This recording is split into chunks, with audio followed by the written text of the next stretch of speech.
School start ஆயிடுச்சு. So again back to lunch box series. எப்போதும் போல தான் குயிக்காக இருக்கணும், அதே சமயத்தில் ஹெல்த்தியாக இருக்கணும். ஸ்வீட் பொட்டேட்டோவை மைக்ரோவேவில் வேக வச்சுக்க போகிறேன். zucchini பீட்ரூட்டை ஃபுட் ப்ராசஸரில் கிரேட் பண்ணிக்கிறேன்.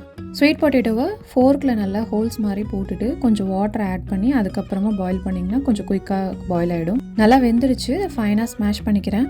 கிரேட் பண்ணி வச்சிருக்க zucchini பீட்ரூட்டோட இதை ஆட் பண்ணிக்கிறேன். அதில் இப்போ எக்ஸ் ஆட் பண்ணிக்கோங்க.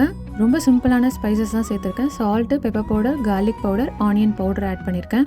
கொஞ்சமாக மொசரலா சீஸ் சேர்த்துருக்கேன். லாஸ்ட்டாக வீட் ஃப்ளார் சேர்த்துக்கோங்க. எல்லாத்தையுமே நல்லா மிக்ஸ் பண்ணிவிட்டு தோசை தவாவில் ஆயில் ஸ்ப்ரே பண்ணிக்கிறேன். லோ ஹீட்டில் தான் இருக்கணும். மிக்சர் நல்லா ஸ்கூப் பண்ணி எடுக்கிற மாதிரி இருக்கணும். தோசை தவாவில் திக்காக ஸ்ப்ரெட் பண்ணிக்கோங்க. மூடி போட்டு ஒரு சைட் நல்லா வெந்தக்கப்புறமா இன்னொரு சைட் திருப்பி போட்டு எடுத்துக்கோங்க. நீங்கள் குட்டி குட்டியாக கூட ஊற்றிக்கலாம், பெருசாக ஊற்றாமல்.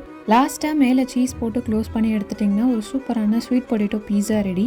அதோட சேர்த்து போல்டர் பொட்டேட்டோ சிப்ஸ் கொடுத்துருக்கேன். அவகோடா இல்லை பண்ணுறது ரொம்ப நல்லாயிருக்கும். ட்ரை பண்ணி பாருங்கள். பை.